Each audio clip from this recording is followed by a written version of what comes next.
If your blood runs orange and blue, this is the pod for you. You're listening to Orange and Blue Bloods, hosted by EJ Stewart and Tommy Beer. Let's get to it, New York. I've enjoyed the conversations this week, but to be honest, I'm ready for playoff basketball. Like, there's so much talking, so much prognosticating, so much previews. It's like, oh my God, can we get these teams playing already? And we're almost there. We're right at the precipice. So we record this podcast Friday morning, so the playoff field is mostly set.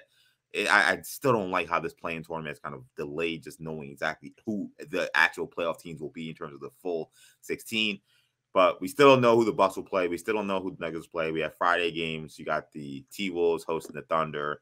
You got the Heat hosting the who they play, the Bulls. So you got those games, and we'll see what happens with those teams.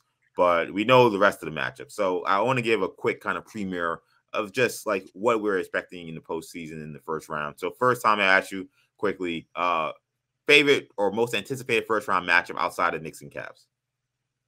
I'm going to go with a couple series out west, but in particular, the Grizzlies-Lakers. We talked a little bit about it on Thursday's pod. I just think it's fascinating on so many respects. You got the Ja Morant angle coming off of a controversial season, let's say.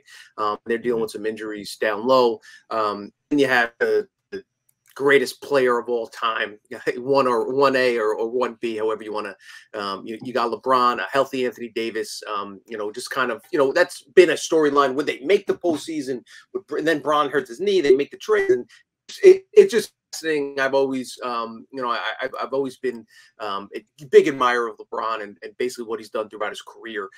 So I'd love to see him make some noise at age 38 and see what he can do and put a little pressure on the Grizzlies. So I would say that's, I think Kings Warriors is going to be awesome. And there's a lot of good stuff there. But if I had to pick one, the one series I'm looking forward to most, probably the Lakers. It's funny you mentioned, the Kings Warriors series. I think is really fascinating, and people are running to the Warriors. I really feel like the Kings may take that series. But for me, when I think about most anticipated matchup first round, I got to go with the series you didn't mention that we know is happening. We don't know who the Nuggets is playing, but I think it's the Clippers and Suns. In some ways, I'm a big wrestling fan, and whether you're watching wrestling now or you watch wrestling back in the old, territory days of the 70s and 80s, the AWA and all that stuff, NWA and all that stuff, you have your loser leaves town matches. This almost feels like a loser leaves town NBA playoff series, if that makes sense. Like, it feels like these are two teams that have kind of been stuck in the middle of nowhere in terms of saying they're title contenders, but haven't really been able to actually win a championship. Suns got there a couple years ago, then took a major step back last season. They make the trade for Kevin Durant. The Clippers, they've been saying they're title contender for, it seems like, since they got PG and Kawhi and no Western Conference final appearances. And it feels like there's a ton of pressure on both of these teams to get to an NBA Finals, even though they're a 4 and 5 seed and they're playing in the first round. So it feels like the loser of this series faces major changes next season, whether it's coaches being fired, whether it's multiple players being traded. Like, the loser of this team will look nothing like how they look coming into the series. So that's why this series is really fascinating to me, because I think it's a loser leaves town kind of series. Whoever wins, you feel like, wow, man, they beat a really tough team in the first round, and now you can really buy into them as a true title contender. I think people already buy into the Suns, but everybody can buy into the Clippers if they win. And the loser, you say, all right, who are we trading? Who's getting fired? Like, we can't come back with these same guys again next season if we lose in the first round of the playoffs, especially if they lose in an embarrassing fashion. So loser leaves town in the first round of the playoffs. I'm looking forward to seeing Suns versus some Clippers. I would love this series if Paul George was healthy. The fact that he's going to miss it. It sounds like he's going to miss at least the start of the series. Maybe comes back game 3 or something along those lines. We'll see. But I just think, and I picked the Clippers to get to the finals at the start of the season. But I can't take a team seriously. You don't know who's going to show up night in, night out. Can they flip the switch? Kawhi Leonard, we've talked about, Jimmy Butler, joking around saying it's time to start playing. That's how I feel about the Clippers. Tremendous talent from the bottom, like 9 to 10. But I haven't loved the way they've handled the this season. So I can't buy into them now. I honestly think that the Suns are gonna disperse with them pretty handily. Wow. Durant looks healthy, so I and I'd like to see CP3 make a little run here and get back to hopefully we'll see if he wins the title this season. But yeah, Paul George is there. Again, I have a ton of respect for those two guys. The combo of George and Leonard. But are they going to stay healthy? If they come back, is Kawhi going to just something doesn't feel right, hasn't felt right with that Clippers team all season. So I think the Suns are peaking at the right time. Have a great combination of size, strength, leadership, veterans, young players. I think that the Suns are a little bit too much for LA. All right, player with the most improved in these postseason. Who do you have for that? I mean, I just mentioned Chris Paul. I think he's in there. You could pick Durant on that same Suns team, but I think the answer is probably Jokic. So much talk about, does he deserve to win 3 MVPs? No, he doesn't, because he didn't win. He hasn't advanced to the conference finals or the finals, even though the MVP is regular season award. So it's kind of ridiculous to put the two together. But yeah, I think the two big guys, Jokic and Embiid, over in the Eastern Conference, Jokic sounds like he's going to, win his first MVP. And talk about a team, with a lot of questions if they don't get the job done this postseason. What happens with Harden as he enters, become a free agent? Is Doc Rivers fired? Does Embiid demand changes? Does he threaten to, request trade if they don't, make moves that he wants them to make? What do they do with Tobias Harris? So a lot of pressure, I think, on Philly and Embiid, and obviously out in Denver on Mr. Jokic. Yeah, I think you're right on those two guys for sure. I'm gonna stay in Philly though. I'm actually gonna go to James Harden, because I think it felt like that last series they played against Miami last year when they lost, that people pretty much blamed Harden. They were like, he's out of shape. He wasn't ready to go. And when Embiid got hurt and they needed the other star/superstar to step up, he didn't show up. So if Harden does that again, he can't come back to Philly. We already saw what they did to Ben Simmons.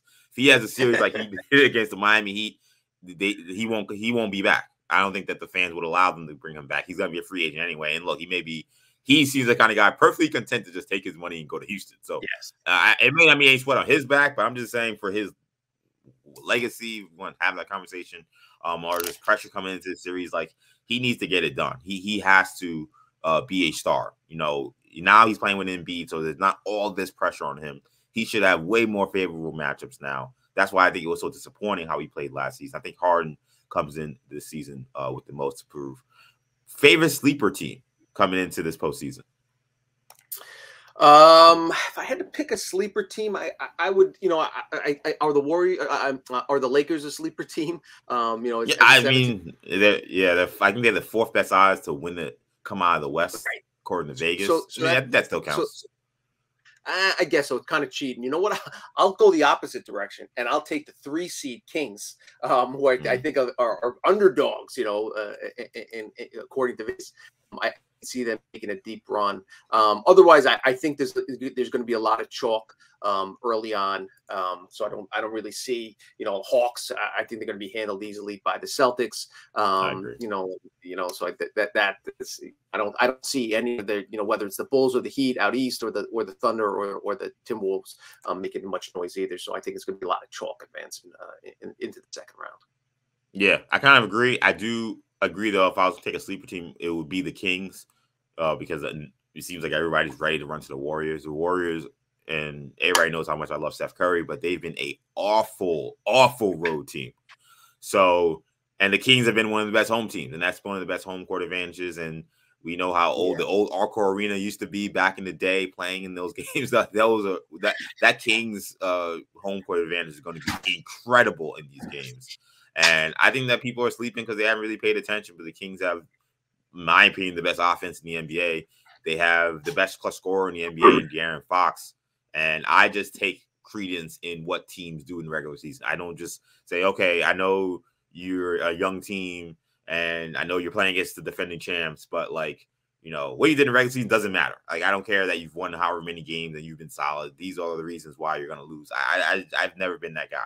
So I think the Kings not only can win this series, I think they can win another series as well. I think that they could beat Memphis or the Lakers in a second round series as well. So you can be looking at conference finals, Sacramento Kings team. So that's the sleeper team I have, because I think that not only can they win in the first round, they can go on a deep run through the postseason. Yeah, I mean, that Sacramento crowd is going to be fired up. Obviously, breaking the longest postseasonless streak in NBA history. They're going to ready to light the beam. And the one thing with the Warriors, though, they are getting Andrew Wiggins back. Hasn't played since February. Big return. Huge for the Warriors. But again, is he in shape? Is he rusty? How does he look on floors is going to impact all that stuff. But that's a major addition for the Warriors. Yeah. Because without him, I would have said I would have definitely picked the Kings, but him coming back, don't forget, he was wasn't the MVP of the finals last year, but he was the second best player. He was huge.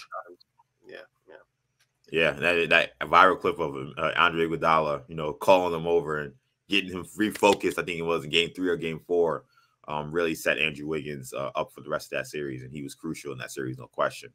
All right, here we go. Who comes out of the East? Who comes out of the West? Who wins it all? I had the Bucks winning the title prior to the season. I'm going to stick with Milwaukee winning the championship. Obviously, the concern with Middleton is significant. They need a healthy Chris Middleton. I think they'd be the back bending chains. As of this moment, had Middleton not injured his last year, his knee last year, and then I got the Suns coming out of the West, so I'll have Milwaukee versus Phoenix, with Milwaukee taking the title. So before the season, I had the Sixers winning the championship, and I had them coming out of the East. Obviously, Milwaukee looks great, so I feel like this is probably against my better judgment, but I'm gonna stick with that because I did believe that Embiid would have a monster season that he has. I believe that Embiid will finally get over the hump in the playoff, which I think he will. So I'm going to stick with the Sixers coming out of the East.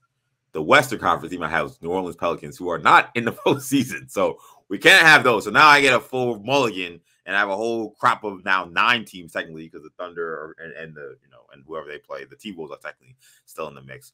The West is so hard, but I'm going to agree and say that it's the Phoenix Suns. I think the Suns beat the Kings in the conference championship. I think that second round match between Nuggets and Suns is going to be really, really good. That might be the best series of all these series, I think, to be honest. But I'm going to say that the Suns and the Sixers in the NBA Finals. I hate to do it because with KD, with KD, the question I always ask is the same. Tell me a little something, KD. Don't you regret not coming to the Knicks? Don't you regret not coming to the Knicks? Unfortunately, I think KD will be able to say, no, I don't regret it, because now I'm in the Suns and now I have another NBA championship. So I think that, even though I picked the Sixers to win it all, I think that the Suns, they got to find a way to stay healthy. They got to find a way to stay healthy. And me picking them, despite some of the issues they had in the regular season, is against using my principles. But I just think there's too much firepower in that starting lineup. I think they have enough. I think that the Suns win in probably about 6 games over the Sixers in the NBA Finals. That's my pick. That's where we're going. Thanks for watching. If you enjoyed this video, please don't forget to give it a thumbs up and subscribe to our channel for more content like this. If you want to see more of our videos, be sure to check out our playlist and let us know what you think in the comments below. Also, don't forget to follow us on social media to stay up to date on our latest podcast ventures. Links will be in the descriptions. And as always, thanks for watching, and we will see you in our next video.